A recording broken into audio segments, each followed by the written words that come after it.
राम और सुमन की शादी को 5 साल हो चुके थे। दोनों एक दूसरे से बहुत प्यार करते थे, लेकिन जिंदगी हमेशा आसान नहीं होती। राम एक प्राइवेट कंपनी में काम करता था और सुमन घर संभालती थी। शादी के शुरू के साल बहुत अच्छे बीते, लेकिन धीरे धीरे घर की आर्थिक स्थिति कमजोर होने लगी। महंगाई बढ़ रही थी। राम का वेतन वही का वही। सुमन ने कई बार कहा, राम, मैं भी नौकरी कर लूं? लेकिन राम हमेशा मुस्कुराकर जवाब देता, नहीं सुमन, तुम्हारी मुस्कान ही मेरी सबसे बड़ी ताकत है। जब तक मैं हूं, तुम्हें किसी तकलीफ की चिंता नहीं करनी। बाहर से वह मजबूत दिखता था, लेकिन अंदर से टूटता जा रहा था। कई बार वह रात को चुपचाप रो लेता, ताकि सुमन देख न पाए। एक दिन घर का किराया भरने तक के पैसे नहीं बचे। राम बहुत परेशान होकर ऑफिस से घर लौटा। वह सोच रहा था कि सुमन को कैसे बताए, लेकिन दरवाजा खोला तो देखा, सुमन ने हाथ से बनाए हुए खाने के साथ छोटा सा केक सजाया हुआ था। राम हैरान होकर बोला, आज तो कोई खास दिन भी नहीं है, फिर ये सब क्यों? सुमन मुस्कुराई और बोली, आज खास दिन है क्योंकि तुम मेरे साथ हो। बाकी सब चीजें पैसों से खरीदी जा सकती हैं, लेकिन तुम्हारा साथ अनमोल है। राम की आंखों से आंसू निकल पड़े। वह पहली बार खुलकर रो पड़ा और बोला, सुमन, मैं तुम्हें सुख नहीं दे पा रहा। सुमन ने उसका हाथ पकड़कर कहा, तुम्हारा साथ ही मेरा सबसे बड़ा सुख है राम। पैसे से घर चलता है, लेकिन प्यार से रिश्ता चलता है, और हमारा रिश्ता कभी नहीं टूटेगा। उस दिन दोनों ने कसकर एक दूसरे को गले लगा लिया। धीरे धीरे समय बदला।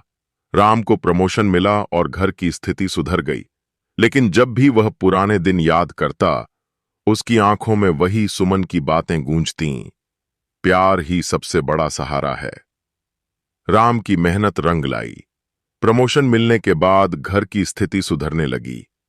अब सुमन को पैसों की चिंता नहीं थी, लेकिन उसने देखा कि राम और ज्यादा व्यस्त हो गया है। देर रात तक ऑफिस, काम का तनाव और थकान उसकी जिंदगी का हिस्सा बन गए। सुमन कई बार कहती, राम, अब तो सब ठीक है, थोड़ा अपने लिए भी समय निकालो। लेकिन राम मुस्कुराकर कह देता, बस कुछ साल और, फिर सब सेट हो जाएगा।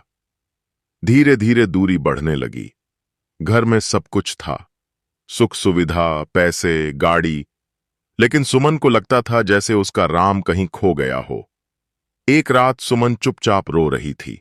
तभी राम कमरे में आया। उसने देखा कि सुमन की आंखों से आंसू बह रहे हैं। राम घबरा गया। क्या हुआ सुमन, क्यों रो रही हो? सुमन ने हिचकते हुए कहा, राम, मुझे पैसों की नहीं, तुम्हारे साथ की जरूरत है। पहले हम दोनों छोटे छोटे सपनों में भी खुश रहते थे। अब सब कुछ होते हुए भी लगता है जैसे मैं अकेली हूं। राम के दिल को गहरा झटका लगा।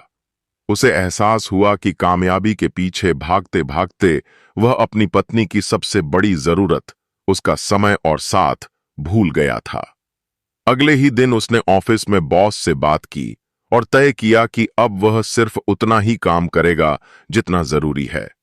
उसने वीकेंड पर लंबी छुट्टी ली और सुमन को बिना बताए गांव घुमाने ले गया, जहां वे दोनों पहली बार शादी के बाद गए थे। गांव की खुली हवा, पुराने मंदिर की सीढ़ियां और हाथ में हाथ डालकर टहलते हुए सुमन ने धीरे से कहा, राम, यही तो मेरी असली दुनिया है। मुझे तुम्हारी मुस्कुराहट और साथ चाहिए, बाकी सब तो समय के साथ आ ही जाता है। राम ने सुमन की आंखों में देखकर कहा, अब कभी तुम्हें अकेला महसूस नहीं होने दूंगा, वादा है। दोनों ने एक दूसरे का हाथ कसकर थाम लिया। इस भाग से हमें सीख मिलती है कि रिश्ते सिर्फ संघर्ष में नहीं टूटते, बल्कि कभी कभी कामयाबी और व्यस्तता भी दूरी ला सकती है। असली सुख पैसों से नहीं, साथ और समय देने से मिलता है। दोस्तों, वीडियो अच्छे लगे तो लाइक और चैनल सब्सक्राइब जरूर करें ताकि हमारा अगला वीडियो जल्द से जल्द पहुंच सके। धन्यवाद।